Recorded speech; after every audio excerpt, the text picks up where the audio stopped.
Hey there, I'm Christopher Schoenwald, and welcome to Life as a show intently focused on helping people find their professional pathway by exploring and unearthing the details of jobs from around the world. Before we get into today's episode, I just want to throw this out there. I have a channel over on YouTube, Life as a ... which basically hosts highlights from these audio conversations that I have with these great guests. They typically run 10 to 15 minutes, and they're there to kind of present a different vantage point. You know, for people that aren't into audio, aren't into podcasts, but are still looking for career advice, ideas, help, all that great stuff, send them over to YouTube. Like I said, Life as a ... And if you do get over there, I would love that like or subscribe. I mean, it's the best way to let that algorithm know that the content is worth sharing and should be out there. So anyway, I do thank you for letting me plug this a little bit, but I think it's about time to get into today's episode. Do you ever get that feeling that our world and all that it represents from a tech standpoint is moving at a never experienced before breakneck speed? I mean, if I say AI, what comes to mind? So much, right? That tool alone is literally transforming our world and the way in which we live, work, and interpret everything around us in so many ways already. And to many, we have decidedly stepped into the fourth industrial revolution, and others believe that the next cycle, the fifth revolution, is right around the corner. Now, to some, the thought of interpreting and predicting all of this change is incredibly riveting and wholly exciting. And if that's you, I mean, I've got to say that I may just have the perfect professional career ready for you to explore. On today's episode, we're going to step into the world of a strategic emerging technology advisor. Our guest is Dr. Lydia Kostopoulos. She's a highly respected professional whose opinions on future tech trends have been sought out by governments, renowned organizations, major companies, and academic institutions from around the globe. And she's here today to break down her fascinating work and provide insights of what it's truly like to be living and working on the edge. So, to get things started, let me introduce her to you a bit more fully and we can get started. Globally recognized, Dr. Lydia Kostopoulos' unique international expertise at the intersection of emerging technology, security, and macro trends has been sought by the United Nations, multinational tech companies, design agencies, academia, such as MIT and Oxford Said Business School, and foreign governments around the world. Through her consulting company, Abundance Studio, she helps her clients understand what the fourth industrial revolution means for their value proposition, create innovation roadmaps, and partner strategies to expand their brand's reach. And this includes coaching her clients on how to posture their organization to maintain relevance through rapid technological change. She's experienced working in the US, Europe, Middle East, and East Asia. And separately, she makes art about emerging technology in society and is represented by Miami-based art gallery Artem Scientia and has a fashion label called Empowering Workwear that she uses to make storytelling fashion pieces. Passionate about longevity, she also curates an interview series called Project N of One, where she interviews people on their healthy aging protocols. So, with all of this noted, here is my conversation with Dr. Lydia Kostopoulos. Yeah, so welcome to the program. How are you doing today, Lydia? I'm doing wonderful. Chris, thank you so much for having me. Yeah, really excited for this conversation. You know, it's been an absolute pleasure in diving into your background and learning a little bit about you. And quite frankly, I'm really keen to share all of this with listeners. So yeah, once again, thanks for coming on. I do have this first segment lined up, and it's something called Coloring Wikipedia. As my listeners know, it's a segment where I just read off a definition related to what the guest is all about. And surprise, surprise, I did go with emerging technologies for you. So let me just read this off, and then maybe afterwards you could comment. Does this sound okay? Yeah. Okay, so here we go. Emerging technologies. Emerging technologies are technologies whose development, practical applications, or both are still largely unrealized. These technologies are generally new, but also include older technologies finding new applications. Emerging technologies are often perceived as capable of changing the status quo. Emerging technologies are characterized by radical novelty in application, even if not in origins, relatively fast growth, coherence, prominent impact, and uncertainty and ambiguity. There it is, a bit of a mouthful, but first take, what do you think of that? It makes sense. It sounds right. ambiguity, convergence of things, mashups. Like that to me sounds exactly like what emerging tech is. Is there anything in particular that you'd like to add or even maybe de-emphasize within all of that? I wouldn't de-emphasize. I would add, I would say that emerging technologies are not one. It's not like when we talk about an emerging technology and we say artificial intelligence. It's really artificial intelligence mixed with synthetic biology, mixed with quantum computing, mixed with robotics. This is kind of where the emerging tech fourth industrial revolution magic is happening. And so I think I would add that it's the mashup. It's like the real like mix of it that creates new things. It's not just, advances in synthetic biology. It's that happening alongside, blended with, in tangent with other things. This might be an opportune time to learn a little bit more about how emerging technologies, how all of this links up to the work that you're involved in. Of course, off the top, I did introduce you and your background, but I think all the same, it'd be interesting to hear this from you. Sure. So I'm a strategy and emerging technologies advisor. What that looks like day to day is I understand and communicate what new technologies mean for my different clients' business cases and their market and their revenue streams and how to protect their economic moat. And so, for example, I'll give a concrete example. Last month, I had a client that's a multinational packaging company. And we did a futures focused workshop that I facilitated for them. And I was looking at emerging technologies that would intersect and have an impact on their industry. And so you might think, well, packaging, that's kind of boring. And I don't know how exciting emerging tech and packaging could be. But actually, it's really fascinating. And just putting aside the advances in material science that make packaging biodegradable or that create sensors and kind of like mood ring type colors to tell you if something's gone bad. Instead, I focused on the digital twins. I'm a huge fan of digital twins. I think that's the future of everything. It's the next wave of our digital modernization. And what that is a copy of something physical in the digital world. So you can monitor it and manage it. And so I said that digital twins have a role to play with packaging and that there could be a future where people don't really purchase the packaging. They purchase the software, data, all of that comes with the packaging. And so that was kind of one thought exercise. And then another one, like I mentioned before, is the emerging technology convergence. And so I looked at vertical takeoff and landing. And I said, vertical takeoff and landing, and for those who have never heard of that before, what that is basically small planes that take off vertically from the ground and then fly regularly, so to speak, and then land also vertically down. Some people call them air taxis. And so this is something that is soon coming online. There are quite a few companies that have developed this technology, and it works and it's functioning. Legislation hasn't just yet caught up, but in the coming years, these things will come together. And so I said to them, given this information, where do you think packaging could come into the picture? Because just as you would be moving humans, like a micromobility use case with vertical takeoff and landing, there would be a use case for goods. One person said, oh, this is like too future. And so in that moment, I pulled up the browser and I showed a company who's indeed working on vertical takeoff and landing cargo only. And so we got into a thought exercise around what that would be, and they're experts at their field. And so they came back with all these specs of what they would look into and how they would do it. So that's kind of just like one example of how I take the emerging tech part and try to understand what are the use cases for the future kind of revenue streams of a client. And so that was kind of a very specific one. But other than that, I also do briefs. And so another concrete example, client asked me, this is very, very forward leaning, said, I'm really interested in the next couple decades and what quantum biology therapeutics are going to look like.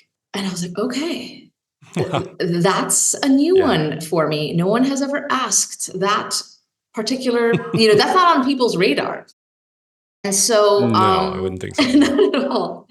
And so I looked at what the latest research was. It's very edge, and looked at what the experts were saying. And so the idea then is that what I deliver in this case ended up being a 2-page high-level brief for executives that kind of narrates the story of what this could look like and what this means for their particular use case that they are looking for. So it's not just kind of like everything. It's very niche. So it's like taking all that research and then storytelling. Wow. Wow. I mean, how fascinating. As you were just explaining all of that, I was like, it must be thrilling in the sense that like you don't know exactly what your clients are going to be coming to you for, but you've carved out this sort of role and niche within several different industries and being positioned as somebody who can, analyze all of this and present it to a client and give them options or give them data, give them knowledge to best prepare or to take particular types of action.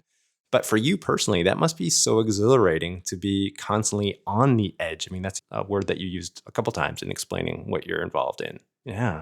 Yes, it does. It feels great. So I do try to stay on the edge. And the concept, the edge, is something that I do say. And I'm glad that you've already recognized that because I was speaking last fall at an event at the BAFTA in London. It was all focused on AI and human rights. And my talk centered around the environmental considerations, social considerations of AI that leaders need to think about. And one person asked at the end, what are the three things that we need to think about when we want to know that we're going in the right direction with our company? And one of the three things I said was understand the edge. Understand the edge of your market because the edge becomes center. So, things that were like fringe in the past end up like, there was a briefcase with a phone back in the 80s. And, that was very edge, but now we have it in our pocket. Yeah. Yeah. I love that. I love that. Well, I do have this other segment here, and I'd like to continue this conversation, but this one's called Pathways, and it is as it sounds. Its aim is to show how people made their way into their work. And with you in particular, again, I'd mentioned off the top, I mean, your expertise is being sought right now by many, and in the past as well by United Nations, NATO, U.S. Special Operations, U.S. Secret Service, management consultancies, industry, academia, and foreign governments. When I was researching for you, I just going to your website, this unique combination of experience and knowledge, a background in political science and international relations, cybersecurity, national security, creativity, art and imagination, human performance and longevity, and fashion. I mean, that's a lot there. And obviously, this sort of filters down to, again, this notion of emerging technologies, taking all this information and packaging it up in some way that it's useful for clients' needs. So here's the big question. I think listeners would love to know how all of this has kind of come together for you. Sure. I will connect all the dots. But first, I will start by saying that I have given myself permission to pursue the things that interest me. And that to me is the bedrock of everything that I've done. I say that intentionally because a lot of people don't give themselves permission to pursue the things that they are excited about. And I have done that. And so, how it started, let's connect all the dots through. I was in high school in South Texas in a magnet program for medicine. Since little, I wanted to be a doctor. And then my dad got a job in the Middle East and said that basically I would have to leave that program and graduate and then, find a major in the next university, which is an American private university over there. And they didn't have medicine. So I switched gears, but 9/11 happened my first week of school, of university in the Middle East. And that was a very pivotal moment for me, as it was for many other people. And that is where I started my trajectory into international relations and international security. And so my bachelor's and master's and PhD all focused on counterterrorism and security policy. My PhD studies included quantitative analysis, which today some of it is called data science. So the regressions, the understanding variables, and all of that. I did not realize it was going to be useful so many years later. Then I got my first job looking at counterterrorism, insurgents, and all of that in a think tank. And I noticed that they were using the internet and that this was a new technology for them to disseminate their ideology and to organize themselves. And since then, it was really a nonstop, beautiful ride of technology and conflict. But where you look at technology and conflict, you also see society.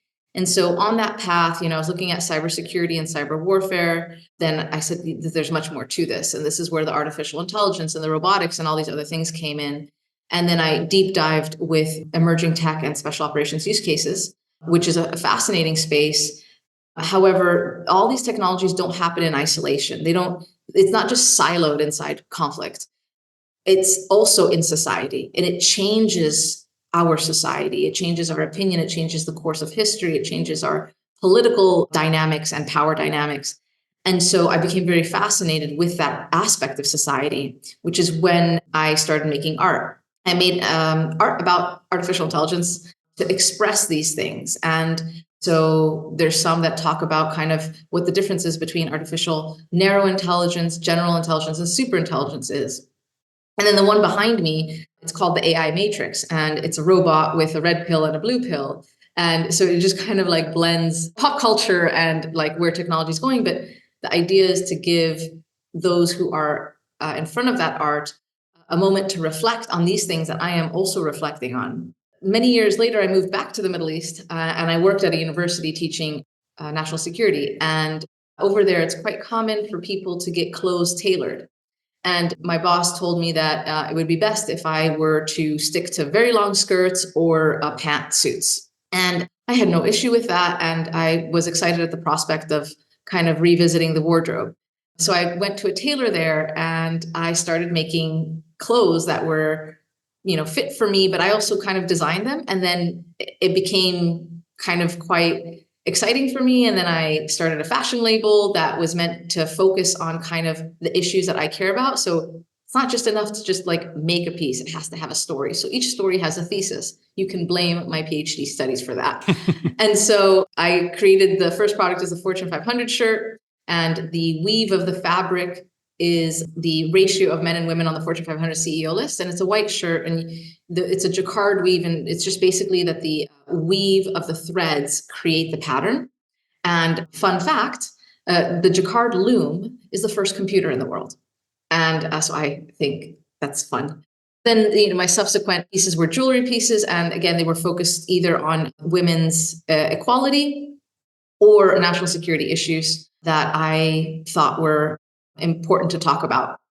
And then now I have my own company. It's called Abundance Studio. And so now I am consulting on my own. And I also have a series on healthy aging protocols. So this is potentially returning back to my youth, my interest in health. And I think that with emerging technology advancements around our synthetic biology and understanding our DNA and how it works, we are looking at a longer life. And this has pretty serious implications on society, on individuals, on workplaces, and on governments to be able to manage this. And so I am curious about people's healthy aging protocols. And so my interview series, Project N of One, is just about sharing people's stories of how they see their aging protocol, which to me is really a reflection of like how they want to live their life. And everyone's life well lived is different. And I kind of want to show that too. Yeah, I like that. Well, you certainly did connect up all the dots there. I can see it now. There's this other quick question, though. I mean, like, at what point along this journey did you come to this realization that you could package this up and articulate all of this in such a way that it does show, the breadth of your knowledge and, consulting skills, I suppose, and the reason I ask this is oftentimes within this segment, pathways, they're never linear, right? And you probably know this better than most. I mean, just, how many of those things came about for you, it wasn't a straight line. It was probably several different lines all connecting up at different points. But at what point, like I said, did you realize that you could package this all together and turn it into a strength in essence? I don't think there was one moment. I think that there's many little discovery moments. And it's usually when people tell you, like, you're such a great synthesizer. You're so good at explaining these things, or you're so good at connecting these dots of how technologies converge.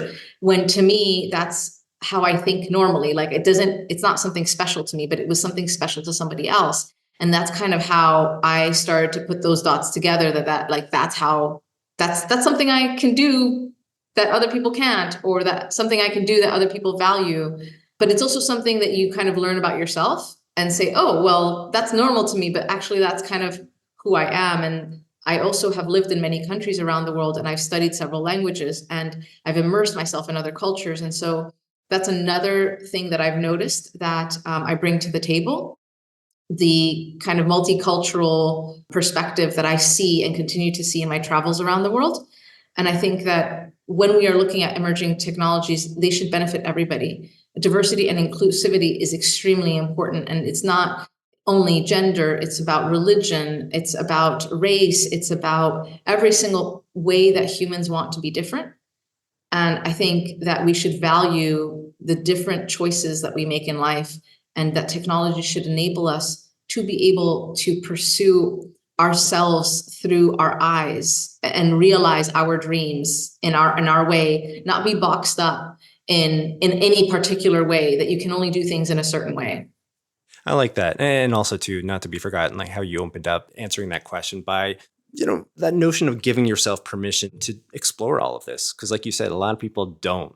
They keep themselves packaged up within that box, within this small world of what they already know. But obviously, if you can branch out a little bit further, like so many different possibilities open up and so many different ways of interpreting the world and going about living it. So I really like that point as well. But maybe we could meander over into this other segment here at Q&A Discovery. We can kind of continue this back and forth. Now, in researching for this talk, you've been known to bring up this notion of a fourth industrial revolution. You've already brought it up within this conversation, in fact. I have a sneaky suspicion of what that means, and I think you did sort of allude to it already.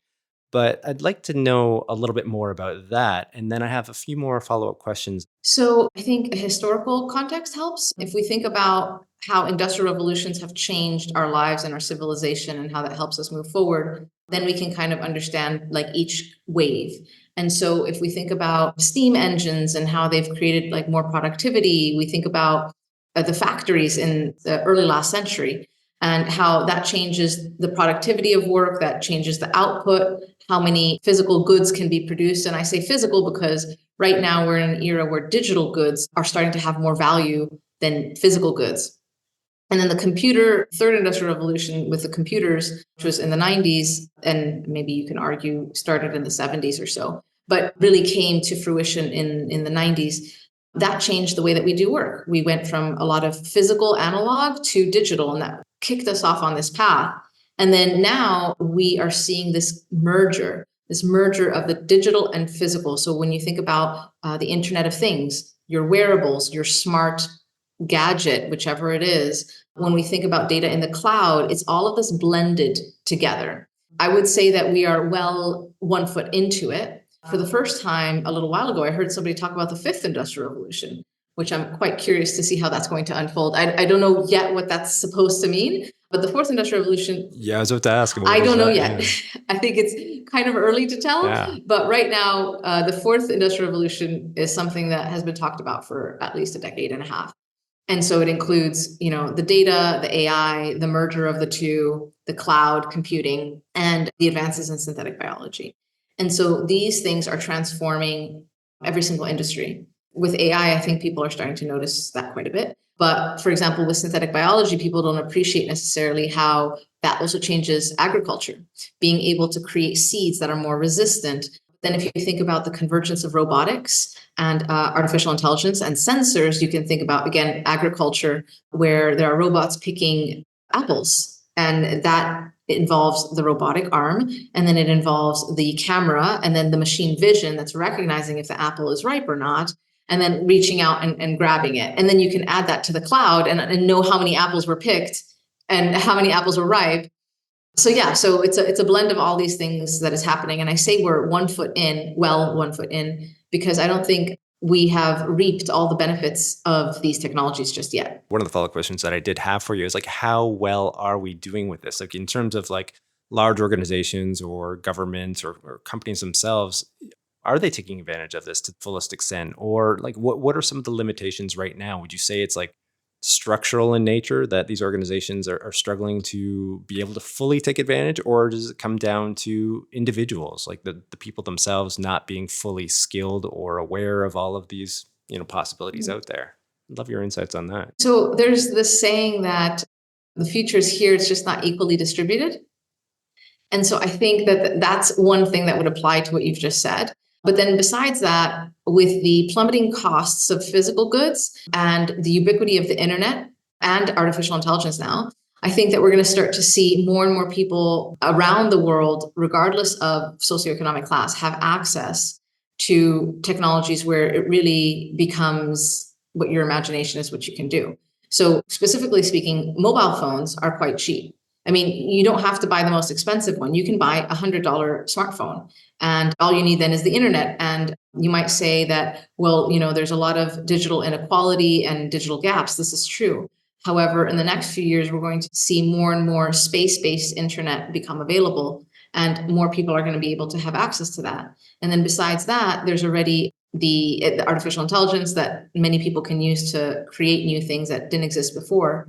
And so I think that now it's really going to be a testament of imagination with these kind of technologies of what people can build. Yeah, it's interesting times, no doubt. I feel like we're in this constant state of flux, but everything's just been accelerated. Maybe it's like the byproduct of myself and the age that I'm at right now. There's half of my life behind me, half of it still in front of me, where I can kind of reflect on what's already transpired, and you're seeing this change accelerating. I don't know, maybe every generation says this, but all the same, yeah, it is exciting, no I doubt. will say, no, you're not thinking this because of your age. We are living in an exponential technology era. So the industrial revolutions in the past have taken a long time between them for the new one to emerge.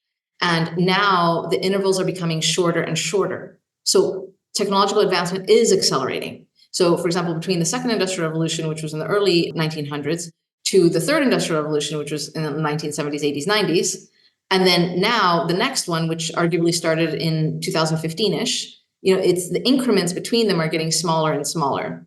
And the advancements just with AI, I'm sure your audience recognized, the past 12 months, the advancements in AI have been incredible. And so technology is advancing exponentially, and we have to wrap our hand around that. And that is harder to do when it's happening so fast. We don't have the time that we had before to embrace, adopt like before. Yeah, and that was kind of like what my question was driving at originally, was like, is it the organizations that are struggling more, do you think, to keep up with this, or governments or companies, or the individuals themselves not having the skills to keep pace with the change, or both? So my first thought is that it's a mindset, and then there's a culture. So, when we talk about companies are people, and those people in those companies create a culture.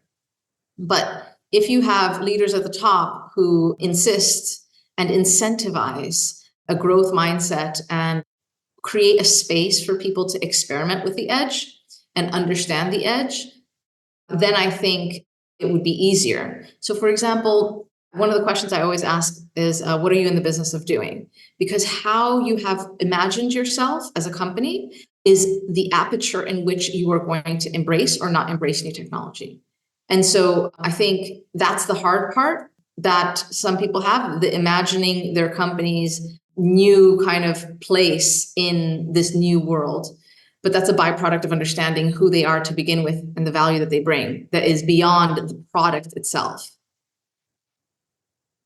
I do have this other question too I'd like to get into, and this one's returning to the consulting work that you're involved in.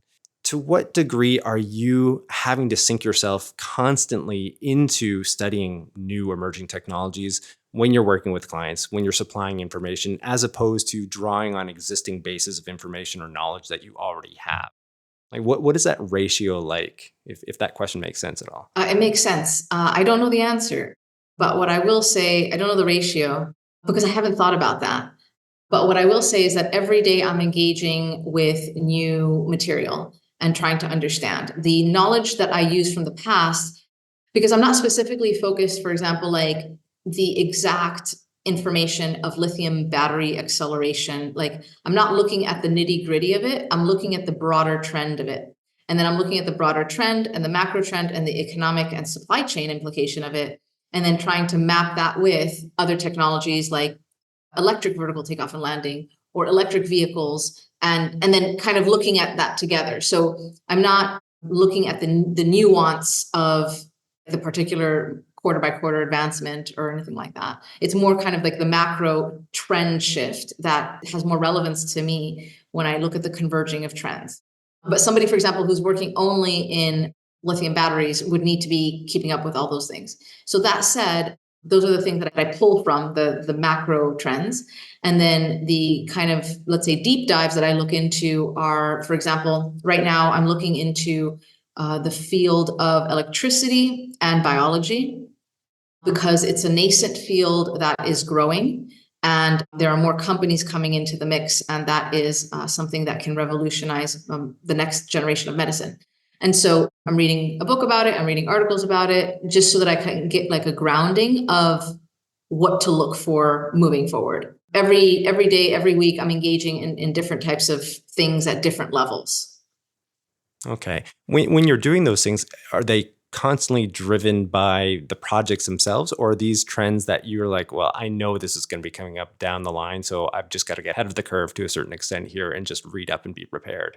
Is it reactive for you, or are you? It's not reactive. When I have client work, I definitely focus on what their particular needs are, but normally I'm already ready with a lot of thoughts because of everything else that I'm reading all the time. So it's definitely proactive so that I can kind of understand different things that are molding together so that when I have, for example, an introductory session with a client, I immediately am like, okay, well, my initial thoughts are, let's see what this and this and this have to do with it. And then, explore as well, other, particularly niche things. But I think that's kind of what I would say, that I'm constantly proactively looking at new things. And I follow like my interests. So for example, if there's some things like I know I need to look at, there'll be a mental note. But if I wake up with this burst of energy and excitement about something in particular, I will like deep dive into it in the moment that I'm excited about it. So for example, recently that was tokenization and the emerging new infrastructure for investments. And so I was quite interested in that because it looks like it's advancing more than it was 5 years ago. And basically, this is part of a broader trend around Web3. And so Web3 is really about like owning your digital assets, and in ways that in Web2, where other people own it and you just take part in their platform. And so Web3, it's the tokenization aspect that's quite interesting with investments, but then it's also about the fintech, the financial infrastructure that's coming online. And I'm very interested in CBDCs, which is central backed digital currencies, because as we move into the next phase, perhaps this might be, the fifth industrial revolution, I don't know. But at some point in the future, it would make sense for our currencies to have a more digital railway that is more conducive to the rest of our economic infrastructure, which is now digital.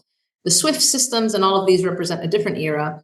And so I'm keeping an eye on these kinds of things as well. Like I said earlier, I mean, it just sounds exhilarating to me. You're constantly putting your fingers into so many different pots, and you're like learning constantly about, obviously these emerging trends and whatnot. But again, exhilarating is a word that comes to mind when I'm listening to you describe They all all of this. connect. Yeah, exactly. That's the thing, is like you can see it, and again, how you're laying it all out here, I think it's easy for listeners to also understand that and to conceptualize this as well. So yeah, you're right. You're 100% right on that. I want to give your listeners another example. So if you think about the metaverse, people think that, oh, it's this, thing that kids play with. But at the end of the day, when all of a sudden there's digital assets that you can buy and sell and mobilize into other digital spaces, today we know that we can sign in with our Google account or our Facebook account, and that's really taking your identity elsewhere. But in these other digital platforms, which could be called 3D websites, there's going to be places where you want to bring your avatar. And the Apple Vision Pro is an example of how this is going to become a little bit more normalized. And I say that because in this new product, they have an avatar feature where they create an avatar of yourself and you can talk to this avatar of somebody else. And that is the first big step for at least adults compared to youth in normalizing the idea of talking to an avatar in mainstream. And so it's like then you're going to need clothes for your avatar. And then so you need to buy digital fashion. There's already an economy of that. There's many fashion labels that are digital fashion. And I mean, we're already here on Zoom. I mean, everybody knows that. But then a different version of that is one where we're, underwater wearing all kinds of like mermaid costumes, and you need to go buy your costume. Yeah, there you go. There you go. Got one other question here as well. We've spoken about this already in terms of like this really varied set of interests that you have and things that you're involved in. Again, the fashion label, the artwork, the podcast on aging protocols. I'd be curious about some of those things that wouldn't, at least at face value, wouldn't necessarily connect up to, say, some of the consulting work that you're doing necessarily. But certainly, in the course of this conversation, I can see how it all does kind of come together for you. But I'd still like to ask, what personal benefit do you get from doing all of these unique things, personal and professional, I guess, from bringing it all together? There must be a lot of joy in the act of self-expression in some of these ones that are based within the arts, and then also just sinking your mind into different topics at different points. Yes to everything. And I will say that it is such a magical time to be alive. And this is actually the title of a presentation I gave at this AI summit in Amsterdam many years ago. And I explained that there's all these technologies that are changing our lives, and they're giving us new possibilities that never existed before, new ways of expression, new ways of connecting, new ways of realizing, ourselves. If you think about like this kind of the Maslow's hierarchy of needs, and like at the top, this kind of self-realization. And all of a sudden, so for example, with spatial.io, it's a place for metaverse spaces or 3D websites, however you want to call them. And if you wanted to create a metaverse space to host a conversation in, you can do that without having any design skills. You just pick one of their templates, they're beautifully designed, and it's for free, and there you go, you're there. So I spoke in one of these for this company called Sunken Blimp, and they had this like fish flying around, and it was like almost like we were suspended in space. And their digital setup of this event space had so many areas where I could put my art. So I had a digital exhibition of my art in one space, and then I had my digital exhibition of my fashion label in another space. And then I could welcome people because you get like teleported to one spot at the beginning. And so it was like a welcoming space. So I put this one particular art piece and I made it really big. So in the ratio of you entering, you see kind of like this really big art piece. So people were able to virtually walk around and explore those exhibits as they came to attend my talk. And that's something that it would cost a lot of money to do if you were to do it in person. And so this gave me a possibility to do something that I couldn't do before. And so like, that's one excitement. So getting back to the healthy aging protocols, and I gave a talk to the US Federal Foresight Community of Interest, which is comprised of executives that look at foresight for different US government agencies. And the topic that they asked me to speak on is the longevity aspect, the longevity technologies. And so that presentation looks at the economic impact of people living longer in the US, as well as what that means for Social Security, but also what the actual illness that we have in the country, like what that costs the economy, and also what it means for the military. And so kind of like this statecraft perspective of the longevity sciences. And I make the case as to why the government needs to invest in longevity sciences and further bolster the chemical manufacturing base, because these are the things that are going to be needed. And once that technology comes online, we're going to need to have the infrastructure to be able to produce these things.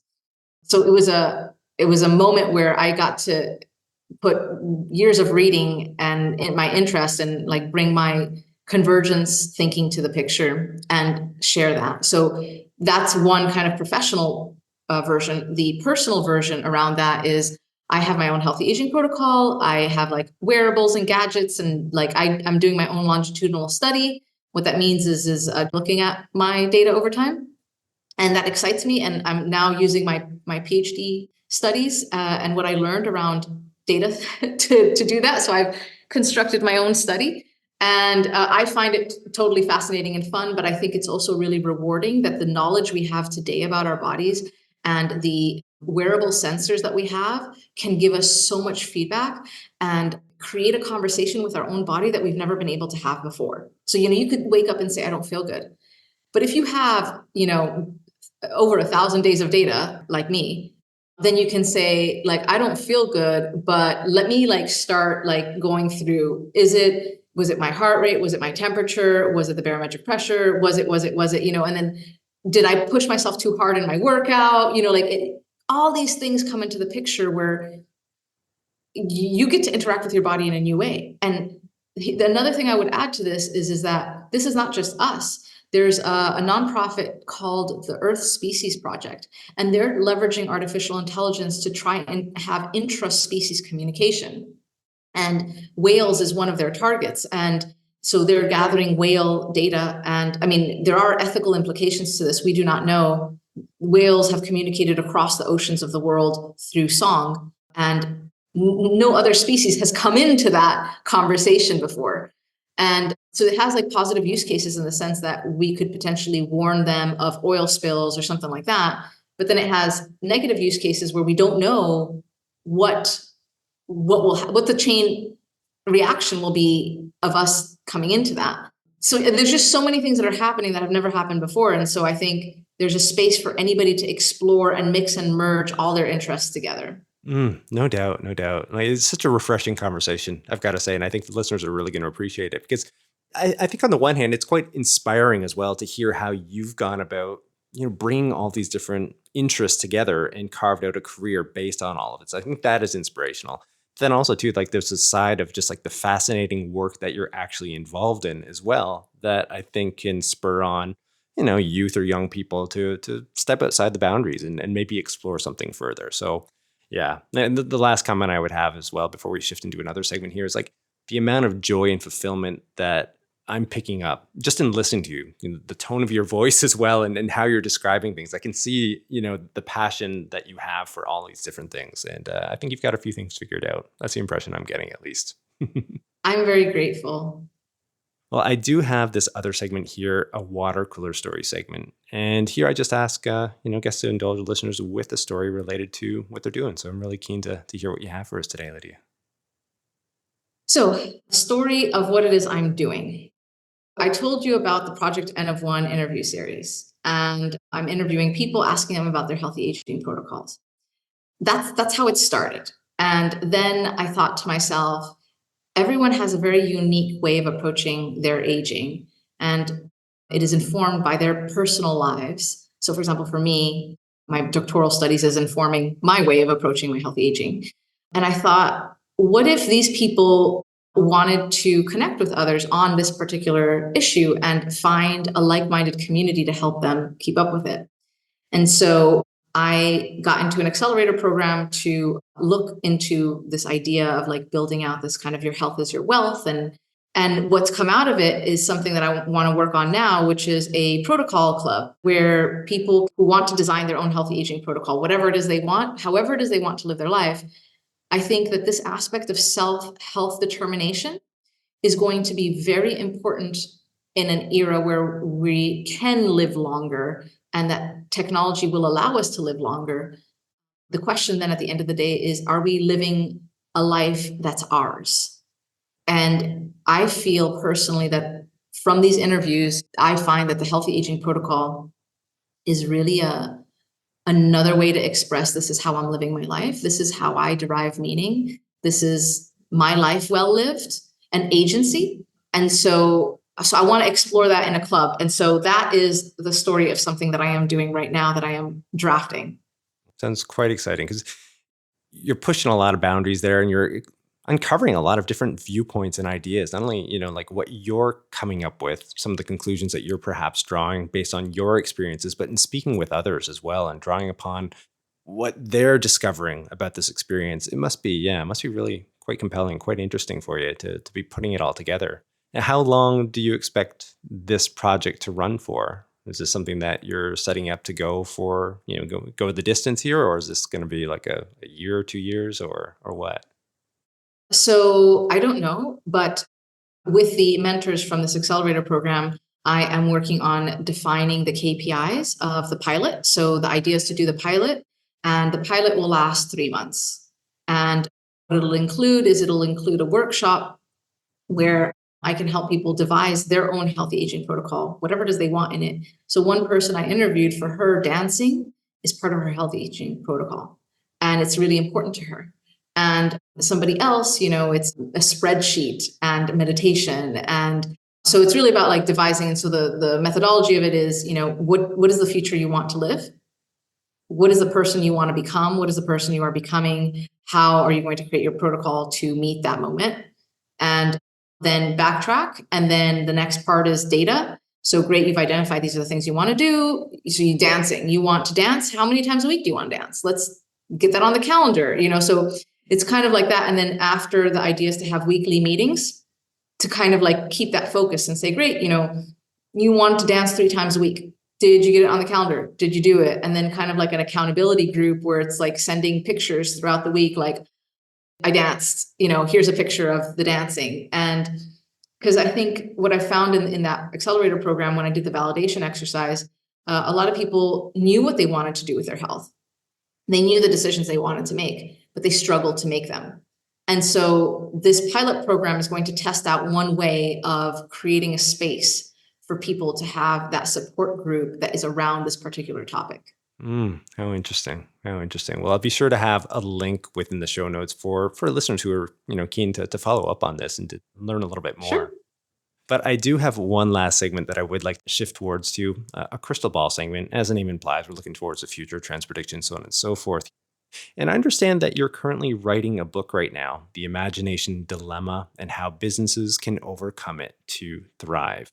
And there's a quote that I found on LinkedIn which references the thesis of this book. And I'm just going to read that off for listeners and maybe after you could comment. So here's the quote. AI is a powerful game-changing tool, and as more technologies become democratized and can do anything we want, what will be left is imagination, and that is the competitive advantage. I'd love to hear your thoughts on that. Yes. So this is something that I have found through my work, that the playing field is leveling, and it's leveling even for big tech incumbents. One example of that is Mistral, a 9-month-old French AI company, has a large language model that is a fraction of the size of the big ones, and it's able to compete with the big ones. And so it's about, people coming up with new ideas, but this is the story of history, where it's like new people come and they outdo the old models. And so I think that what's left here, when the playing field starts to get quite level in many spaces, I mean, in some technologies, it's not. So for example, in quantum, it's still, you need to still have a lot of money and a certain type of expertise. But when it comes to artificial intelligence, the way that it has been democratized, it creates new paradigms for people to create value that never existed before. And so the essence there is what's left is really somebody's imagination to deliver value in a new way that is compelling in this new and constantly evolving society, economy that we live in. Yeah. What I really liked about that, I think, is like it's a game changer. Once you realize that as an individual, as somebody who's entering the workforce perhaps for the first time, or somebody who's trying to reinvent themselves within the workplace, like this applies to careers, professional development, businesses growing, moving forward, developing, all of that stuff. It's just like new twist on it. And again, once you realize this, it equals opportunity, right? Because it's coming back to you as the individual and how you're interpreting the world and how you're interacting with it and how you can kind of come up with new ideas that fit this new world that we're moving into, right? Is that kind of what you're alluding to, or you were alluding to there? Yes. And so right now I'm doing the research, and there's going to be some business case studies, and I'm trying to find categories for them. And one of them that comes to mind as you're talking is the dreamers.